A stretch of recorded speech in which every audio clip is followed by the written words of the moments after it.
Good morning, everyone. Welcome to our next webinar about space. It's just me today. Diego couldn't make it. He's busy teaching some other classes right now. All right, looks like we've got a good crew here ready to go and explore our solar system and to learn about how are we going to colonize our solar system. How are we going to do that? It's not easy. It is difficult. Just like it was on Earth as Europeans were going around and exploring new places and figuring out how to make new colonies, as early humans were kind of exploring the Earth and finding new places to set up. There were a lot of challenges. It was difficult. There were dangers that they could not anticipate. They could not know were coming. You go to a new place and there's disease there that you're not ready for, and it's dangerous to you. Or you're trying to sail across the ocean and there's a bunch of storms and you lose some of your ships and supplies and people. I think that we can be a little bit smarter and a little bit more cautious about how we explore things now. But no matter how cautious you are and how careful you are, there's still the chance that something could happen. Okay. Oh, a lot of people are sad that Diego's not here. He is also very sad that he could not make it to this one. So anyway, I'll let him know that we were all very, very sad that we had to leave him behind on our journey into the solar system. So to colonize means to go and set up like a new colony, a little town on a place that you had not been to before. So colonization could be, there's Europe colonizing the Americas. Yes, there were already people living in America, on the North American continent, when Europeans showed up and started building settlements and cities and stuff like this. The Native Americans were here, but the Europeans were making colonies. They were making European towns and cities and stuff in North America and in South America. Same thing was happening in Africa. It was, you hear about the colonization of Africa.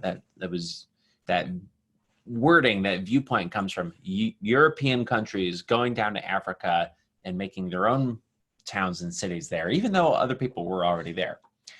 So when we're talking about colonizing the solar system, we're talking about humans going and making a city or a settlement or some kind of permanent living place somewhere where we didn't have it before. There's no one living on the moon right now. There's no one living on Mars right now. As far as we know, there's nothing living on the moon or Mars right now. So us going and making a place where humans could live and where we could grow plants and stuff like that to make food and eat there, then that would be making a colony, an initial group living. Okie doke. So why didn't I use the exoplanet as my background? Isis, it's a good question. I could change the background up here a little bit. I have another moving background. I could have us on the launch pad getting ready to launch our supplies into space. Or we could be in this one on the International Space Station orbiting the Earth. And that's actually one of the first things I have here is we've already kind of started colonizing space.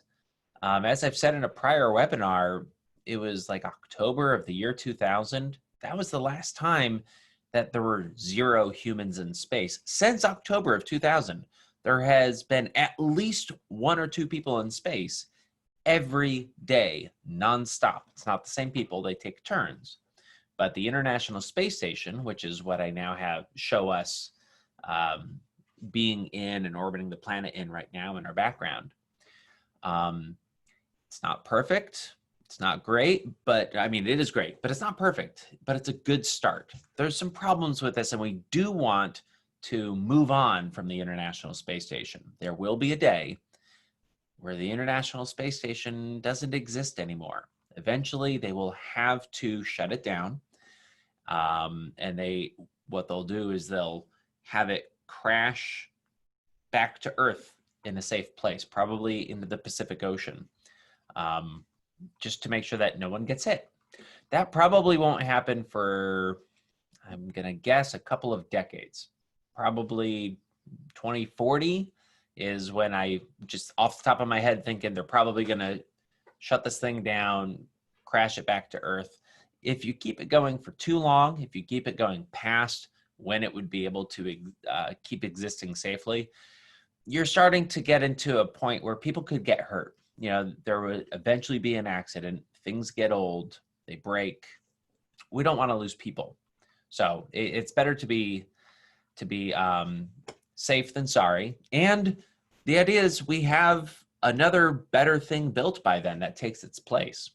The International Space Station was not the first space station. The Russians had space stations. America had space stations that we have since, you know, crashed them back to Earth to get them out of the sky and built the International Space Station instead. Okay, so when we're talking about colonizing the solar system, there's two main categories of a colony that we could think of. And there's a colony in space, and there's a colony on the surface of a planet or a moon. We're going to talk first about how you could make space colonies. If you've watched any science fiction movies or TV shows or read books or watched, there's a lot of different anime series that show us colonizing space. Gundam, the Gundam series was one of my favorites. And those show a lot of different ideas for how things could exist in space. Halo, if anyone's played Halo, the whole thing is, it's a colony in space. So here we have a ring colony. And what's going on here is you've got this central part. It kind of looks like a wheel, right? And you've got the central part, and the whole thing is going to spin around that central point there. So the whole ring is going to be spinning around like that. And by spinning, you're creating artificial gravity. You're creating basically fake gravity, gravity that would not exist if you weren't doing a thing to make it. And the gravity is going to be stronger in that outer ring than it is in the inner ring. And the closer you get to the middle, the weaker and weaker the gravity will be. And in the center, there will be no gravity. It will be zero gravity.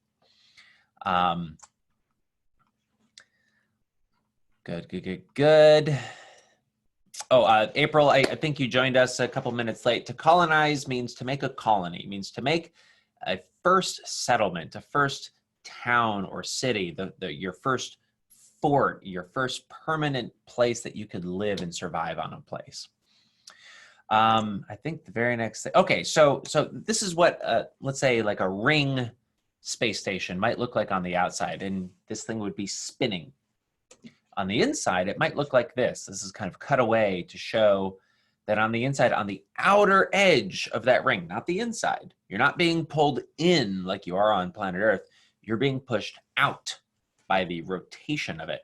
It's called centrifugal force. Big word meaning when you spin something, it goes out. So you can see there's houses and gardens and all kinds of stuff built on the outside of that ring.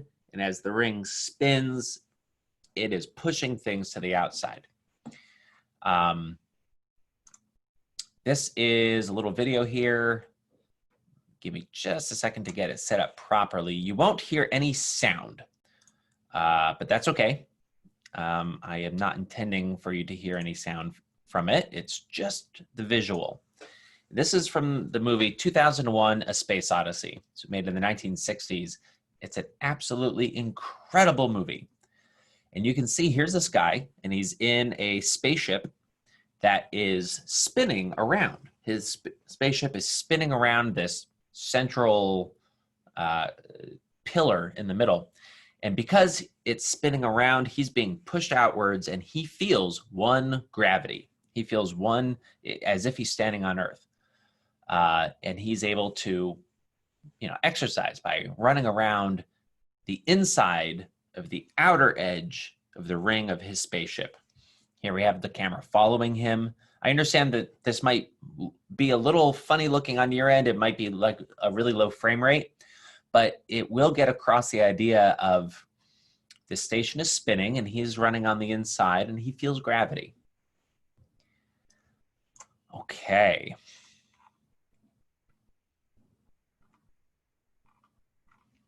All right, I understand that not everyone might be able to see this, and I apologize for that, but we're gonna move on here.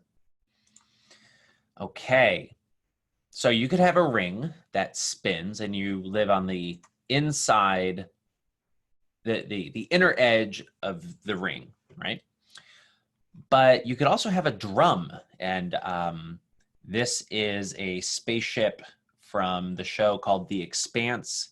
And this is a huge thing. It's many kilometers long, and I think it's like 1 kilometer wide or something like that. It's long, and the idea is that the whole drum, the whole cylinder of this spaceship will spin around that central axis, that central part of it, and it'll spin around like this and create gravity, again, on the inner edge of the outside of the spaceship. And we're going to take a look at what that might look like on the inside in just a moment. Let's see.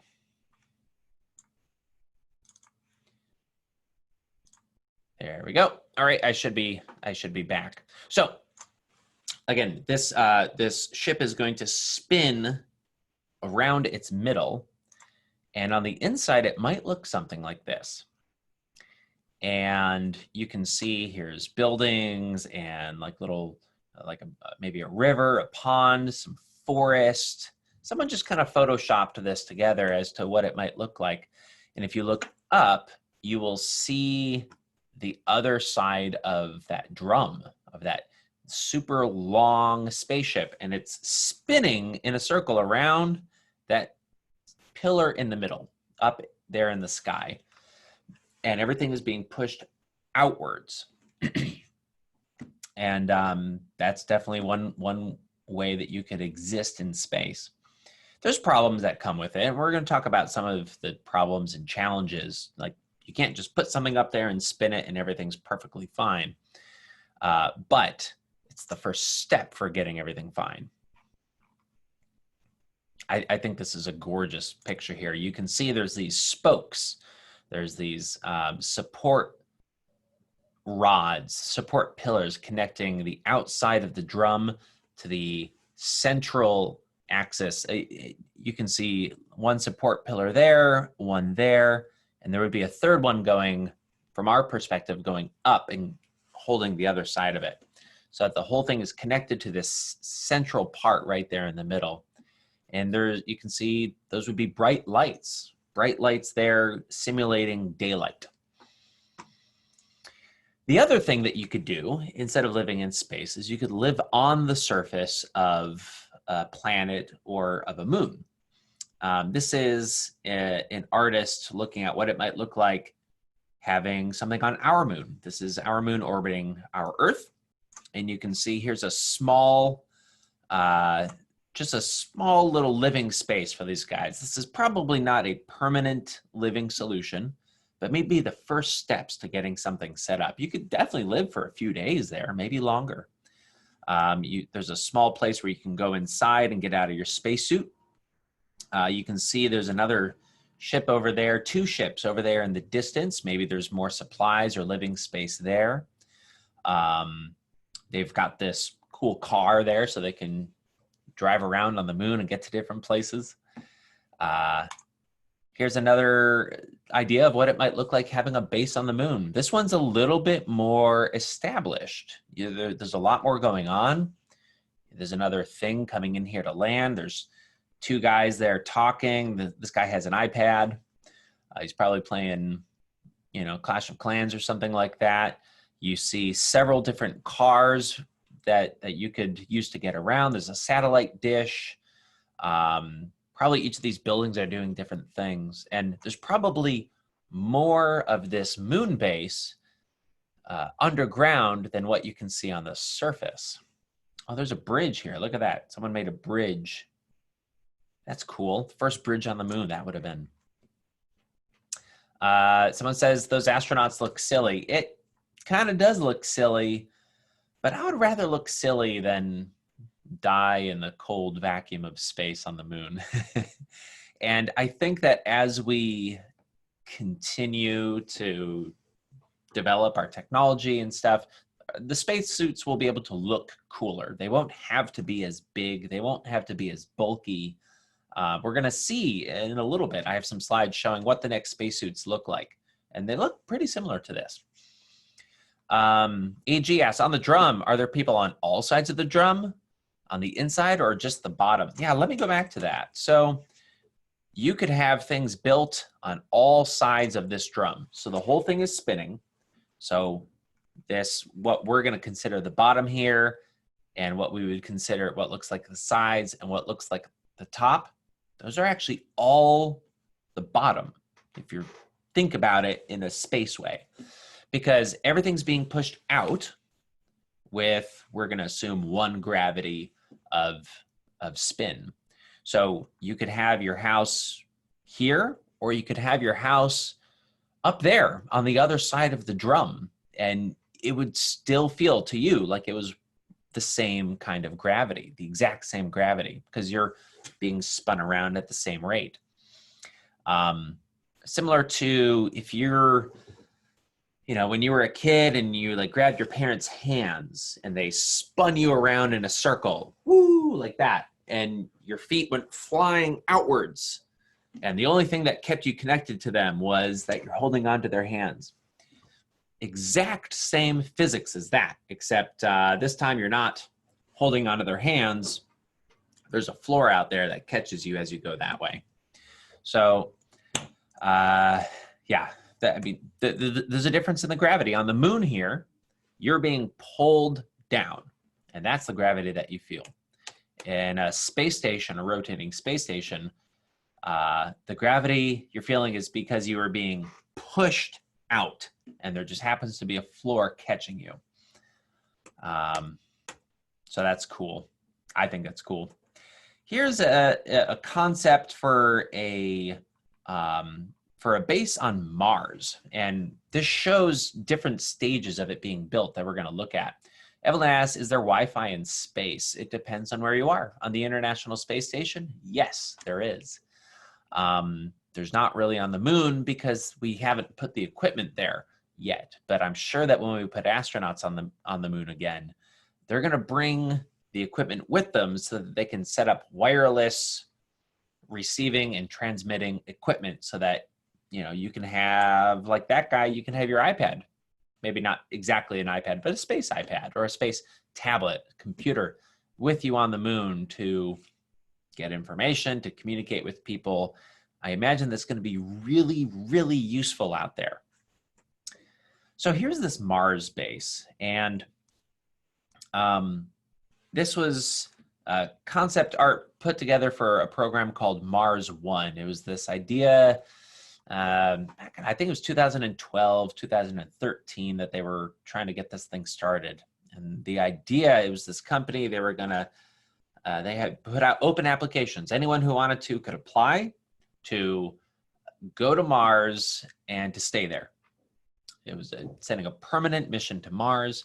They were going to pay for this whole mission. They were going to have like a reality TV show covering following the selection of who the astronauts were going to be and the training that they went through and all that stuff. This did not end up happening. It was an idea. It was an exciting idea. It was not going to work, so they shut it down. It was fun to think about, though. So here you see you have different capsules. Each of these individual ships would have come down and landed. Maybe they landed farther away from each other, and then something brought them in closer. You wouldn't really want to land something exactly next to another spaceship, because the blast from the rockets and rocks and dirt and dust flying everywhere would probably damage them. So you would want to land them a little bit farther away from each other, and then use like a truck or something, some kind of Mars truck, to bring them closer together. And they're connected up here, so you could walk from one to the next, as you can see there. And then look at this, it's being built. There's like these arms being built out and then covered with dirt, covered with Mars dirt. That's a really good idea. And that's why I said in that moon picture, there was probably more of the moon base underground than we could see. One thing that, that our planet does for us that we're not even really aware of is our planet shields us from really harmful radiation from the sun. And the sun is throwing off all this really intense energy. And if you go outside and you're out there for too long, you get a sunburn. That's even with the incredible magnetic shield that our planet gives us. It takes the worst of what's coming from the sun and it directs it around our planet instead of onto us directly. Mars does not have a magnetic field like that. The moon does not have a magnetic field like that. So a problem that you're going to have out there on these other places in the solar system and or like in a ring that orbits Mars or something like that is you're going to have to deal with the radiation from the sun. You could come up with a really powerful, cool science fiction like magnetic field. I don't know, like you hear in Star Trek and Star Wars, like shields up, put up these invisible shields around our ship. Earth has one. The other places I'm talking about don't, at least not right now. But here's something that does block harmful radiation from the sun is like a foot of dirt. Yep. A foot of dirt will protect you from that radiation that is coming in from the sun. So if you were to be living on Mars, I would not want to have my bed in one of these outer pods here. I would want it to be in one of the inner places under a couple of feet of dirt because I know that I'm being protected from that radiation. Oh, Lorna says, perhaps these capsules were all connected when they landed. That's a cool idea. Connect them in space and then bring them all down together. Yeah, that's really cool. Good. Here is another concept for a base on Mars. Now, SpaceX is the company that has been doing the most obvious work and been talking the loudest about building a base on Mars. And this is a concept of kind of an early Mars base here. It's interesting, you can see the sun over on the horizon there. The sky on Mars is red. The air looks red, but at sunrise and sunset, the air is bluish. So it's the opposite here on Earth. Our sky, I'm looking at right now, it's right about lunchtime. It's the middle of the day and the sky is blue. But at sunset, it'll be reddish. It's the opposite way on Mars because of what's in the atmosphere. So you can see here's one ship that has landed on Mars. You can tell it's probably not the first ship, and there's probably been people there for a while because you can see there's a road, you've got some street lights going there. There seems to be some kind of connecting tunnel from the ship to this area. You see domes. Here's a glass dome that you can see inside of. Looks like there's plants in there. That's great. Plants take carbon dioxide and turn it into oxygen. And we take oxygen and turn it into carbon dioxide as we breathe. So having some kind of growing plant there would really, really, really help us keep our oxygen levels up.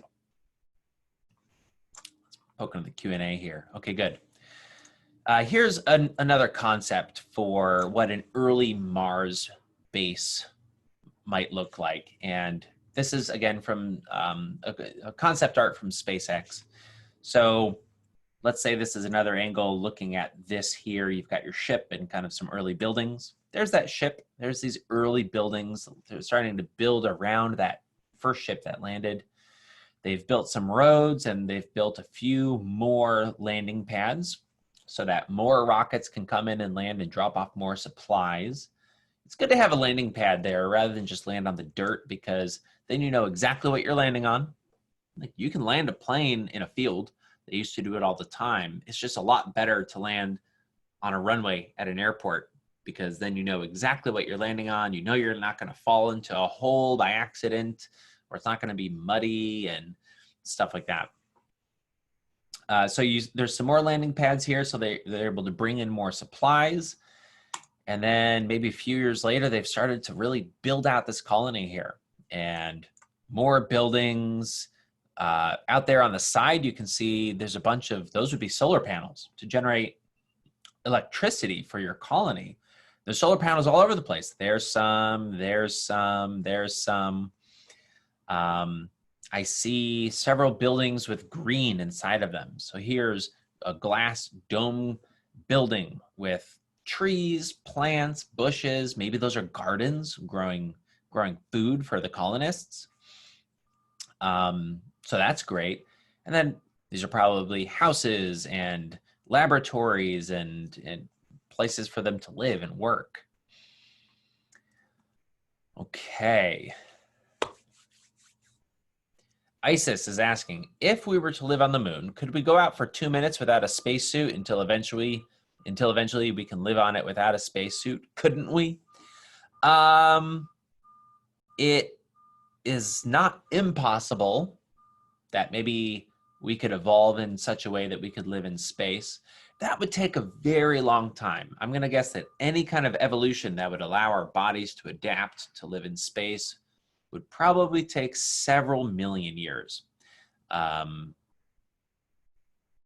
suppose it's not impossible that we could do the evolution ourselves. We could, humans are just learning how to adjust our DNA and how to change our DNA to do things that it wouldn't do on its own naturally, or to kind of steer it in the right direction. It's very early technology for that right now, but I have asthma.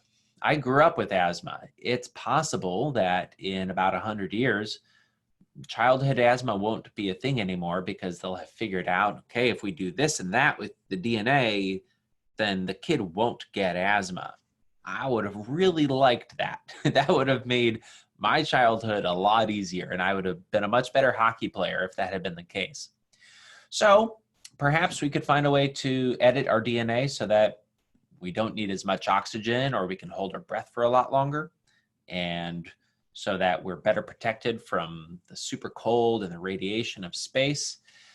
So that's the best answer I can give, Isis. I think if you were to become a scientist and explore that angle of it, that would be so cool.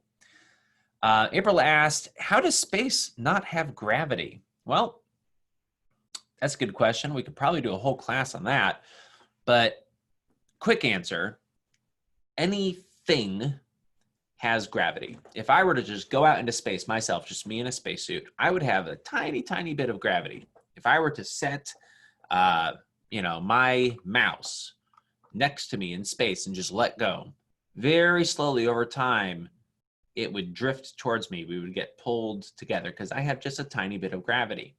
It would be like I'm a planet and this mouse is a moon. The bigger something is, the more gravity it has.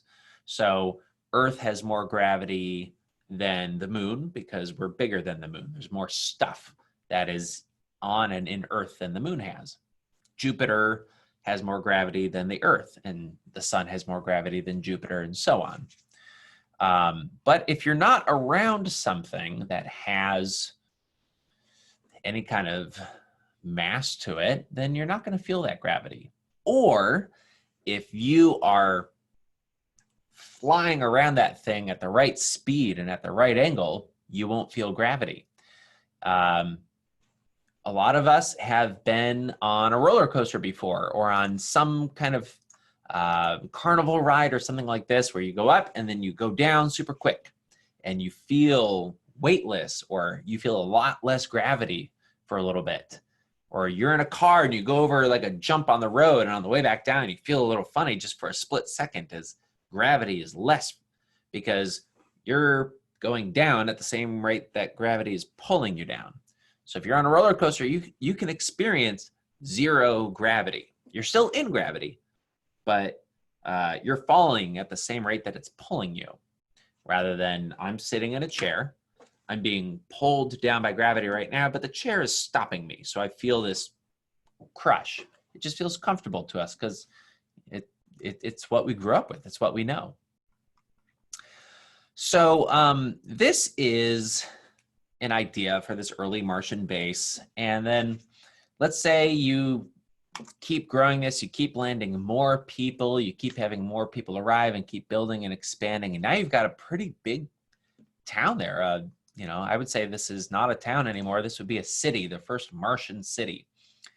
And I don't know, how many people do you think could live there? Maybe 10,000? I'm just making it up. I'm just guessing. This is really cool, though. Okay. Now, so these are ideas. These are concepts. These are science fiction, or like, you know what? In 100 years, we could have this city on Mars. Maybe, you know, it's a long, difficult process to get there, but you know, you need art to figure out where you're going before you get there, and to plan and to kind of go there in your mind and see what problems happen and solve them before they happen. One day we could have something like this, or maybe it looks a little bit different. Now, what's actually happening? What are we actually doing right now to get humans to other places in our solar system? Let's talk about that for a little bit. Let me see if there's any questions about the about what we've talked about so far. Akanksha is asking, why doesn't Mars have atmosphere? It does have an atmosphere. It's super thin, super thin atmosphere. It is 1/100th the density of our own atmosphere.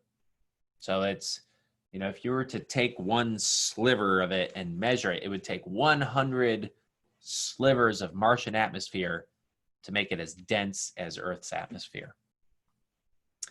For those of you raising your hands, I see you raising your hands.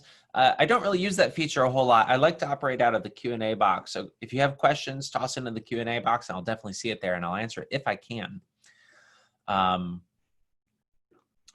Good.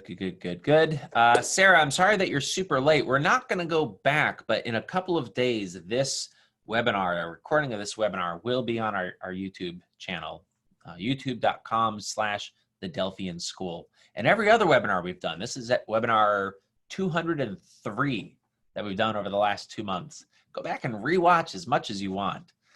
Lauren is asking, are spacesuits fireproof? Because if they are, then an astronaut could fall through the atmosphere and do a free fall.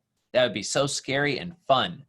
Yes, they're fireproof, because they're fireproof, they're heat-proof, cold-proof, but not 100%. They do a lot to protect the astronaut out in space.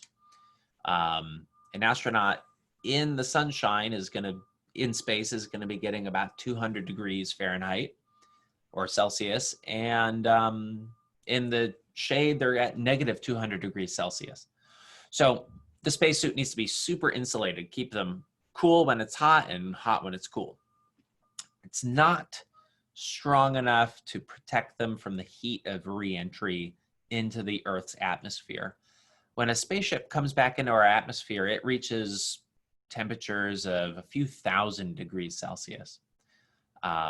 So they would need extra shield, extra heat shields and stuff like that around them.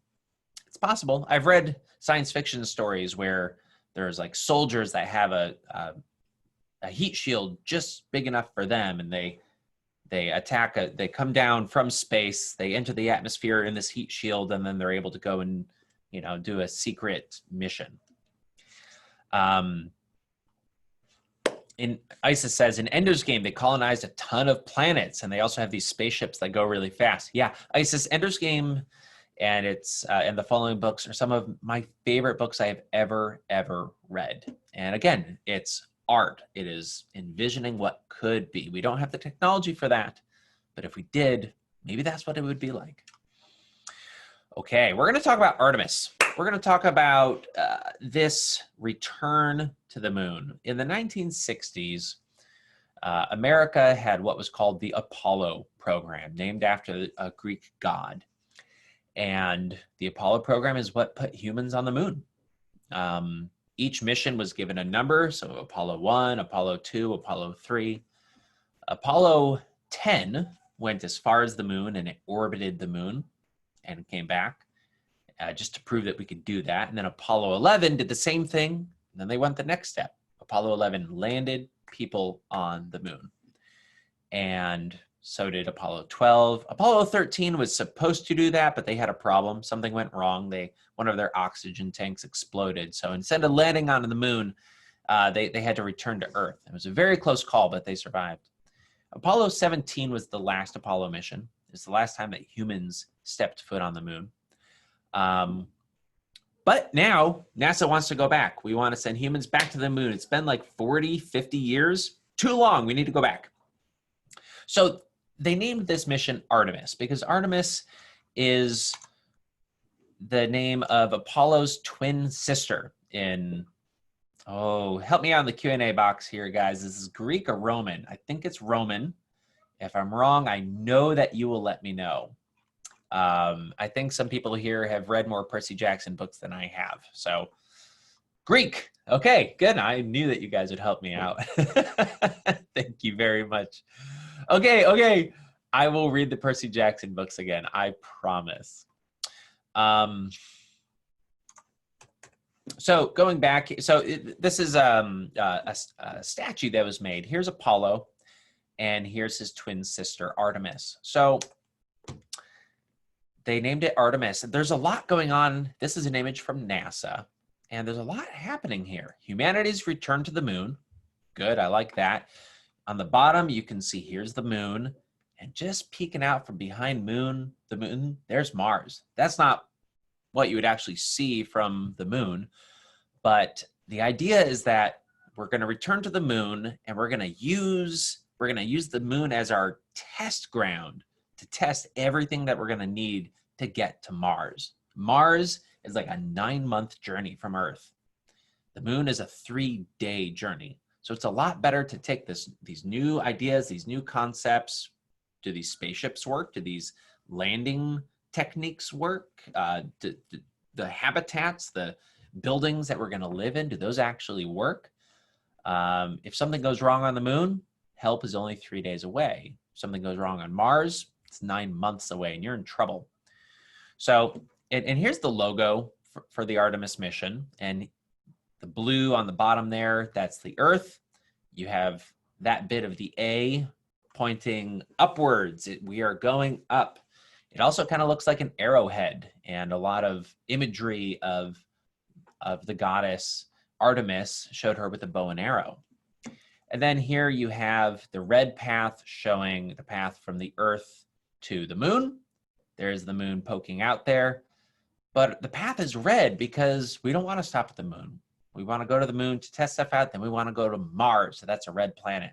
So there's all kinds of cool symbolism and imagery happening with that pretty simple logo right there. That's really cool. There's Apollo and Artemis again. Okay, good. Sarah's saying, so the moon is the test dummy. Yeah, pretty much. It's a really, really interesting test dummy. This is another image from NASA, and this is showing kind of the different steps they have in mind for how they're going to get people onto the moon. Their target is to land 2 people on the moon in the year 2024. It's only 4 years away. We have to move really fast to figure this all out and get the technology ready. And the first 2 people that are going to step there in the 21st century, it's going to be a man and a woman. And that's another reason why they named this the Artemis mission, because Artemis is Apollo's twin sister, and we're going to be landing a woman on the moon. It's super exciting. So the first several missions over the next 4 years are going to be no humans, just unmanned robotic missions going out there, putting the stuff in place that the humans are going to need. Let's get our toys out there so that when humans show up, we have stuff to work with. Artemis 2 is going to actually send humans in a spacecraft to orbit the moon and come back. There's going to be several missions shortly after that to go and set up this space station orbiting the moon. They're going to call that the Lunar Gateway. Lunar having to do with the moon, gateway like a gate into a new, if you're going to enter a walled city, or you're going to enter like a house that has a like a fence around the garden. You need to go through the gateway. So it is our entrance to the moon, is this space station around the moon. And then from that lunar gateway, they're going to be able to go down and land on the moon and then come back up. This is a concept of what that lunar gateway might look like. And we have NASA supplying several parts of it. We have the ESA, the European Space Agency, supplying parts of this. JAXA, that's the Japanese Space Agency. We have the Canadian Space Agency and Roscosmos. Those are the Russians. So this is a very international group project to make all this happen. I love that we're working with Russia to go to the moon together. Last time we were racing each other and working independently. Just a week or two ago, NASA announced that they have awarded 3 companies the chance to develop a way to land on the moon. They don't know exactly how they want to land on the moon yet. So they took 3 companies and said, you guys are interested in this. Here's some money to play with some ideas and tell us about your ideas. And so we're going to talk about each of these briefly here. The first company, this is Dynetics, and Dynetics. And their concept is, you see, there's the engines are on the side. These look like solar panels that after they landed, they would have put these solar panels up to get energy from the sun. And you can see that it's very low to the ground. It's only like 4 or 5 steps from the ground. They like this idea because it's a lot easier for the astronauts to get in and out of the spacecraft, and just less chance for accidents. It's pretty smart. This is, let's see, what do they call themselves? It's called the Human Landing System National Team. There's a group of companies working together on this one. Blue Origin, Lockheed Martin, Northrop Grumman, a number of different companies that have experience building planes, building spaceships, building rockets. They are coming together with this idea. These are the engines and the fuel tanks and stuff. And then the human part, where the humans would be, is on top of that. And then you see a big ladder coming down there. This is the same idea of how the Apollo missions landed on the moon. There's good ideas and bad ideas from this. This is using a basic idea that's already worked a bunch of times. So we know that that idea can work again. So they're kind of taking something old and freshening it up a little bit and just trying to use that again. I know I'm almost out of time. I'm going to wrap up in just a moment here, everyone. And the last company that is designing a lander for the moon is SpaceX. And this looks very different from the other 2 companies.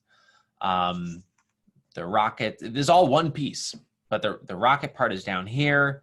The humans are up here, and they would have to take this like space elevator thing to like a crane to get up and down from the surface. NASA's not super excited with that part of it. There's problems here because it's a lot safer to just do this, have to take 4 steps down or 20 steps down a ladder. This requires you to take a crane up and down. But this could take a lot more stuff. It's a lot more powerful of a rocket. So you could bring more stuff with you. And they're thinking it's going to be a lot cheaper as well for reasons we can't really get into here because we're out of time and I got to wrap up. I promised we would see what the spacesuits look like. This is the Artemis Spacesuit. That looks like a lot of fun. It looks heavy, but again, like on the moon, there's very little gravity compared to Earth. There's enough gravity to hold you down, but the Earth gravity is 6 times stronger than moon gravity. She looks very happy to be showing this spacesuit and testing it out. This is the rocket they're going to be using to get a bunch of stuff up to the moon and to build that Lunar Gateway. This is called the Space Launch System, or SLS. And I have a bunch of stuff here. I'm going to leave this up really quick. If you want to take a screenshot to look at what's happening on here. I'm not going to take time to explain this because I talked too much and I ran out of time. But you can take a screenshot right now, and this will be on here on the YouTube video that goes up in a couple of days. So you can take a closer look at the different options for how we have gotten and could get to space. Oh boy, so much more that I didn't get a chance to talk about. Okay, everyone. Thank you so much. Thank you so much for joining us today. I have to go now. After lunch, there is Brandon doing a webinar on PE.